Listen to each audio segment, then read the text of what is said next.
കണ്ണൂർ ശ്രീകണ്ഠപുരത്ത് ഉത്തർപ്രദേശ് സ്വദേശി കുഴഞ്ഞു വീണ് മരിച്ചത് മർദ്ദനമേറ്റതിനെ തുടർന്നെന്നാണ് പരാതി.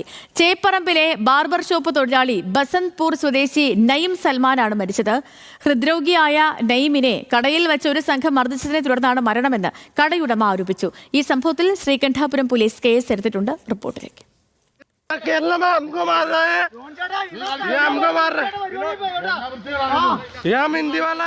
ചേപ്പറമ്പിലെ ബാർബർ ഷോപ്പിൽ ഫേഷ്യൽ ചെയ്തതിന്റെ കൂലിയുമായി ബന്ധപ്പെട്ട് ക്രിസ്മസ് തലേന്ന് തർക്കമുണ്ടായിരുന്നു.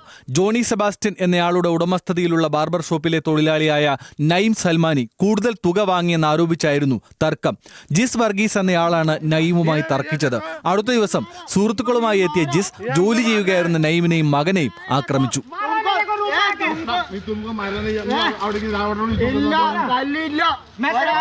സ്ഥലത്തുണ്ടായിരുന്നവർ ഇടപെട്ടാണ് മർദ്ദനം അവസാനിപ്പിച്ചത്. ഇതേ സംഘം രാത്രിയിൽ കൊട്ടൂർ വയലിലെ താമസ സ്ഥലത്തെത്തി നയിം ഉപയോഗിച്ചിരുന്ന സ്കൂട്ടർ അടിച്ചു തകർത്തു.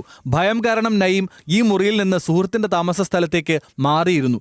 അടുത്ത ദിവസം രാവിലെ ശ്രീകണ്ഠപുരം ടൗണിലൂടെ നടക്കുന്നതിനിടെ നയിം കുഴഞ്ഞു വീണ് മരിക്കുകയായിരുന്നു. ഹൃദയാഘാതത്തെ തുടർന്നാണ് മരണം എന്നാണ് പോസ്റ്റ്മോർട്ടം റിപ്പോർട്ട്. ജിസ് വർഗീസും സംഘവും നടത്തിയ അക്രമവും ഭീഷണിയും കാരണമാണ് നയിം മരിച്ചതെന്നാണ് കടയുടമ ജോണി സെബാസ്റ്റ്യന്റെ ആരോപണം.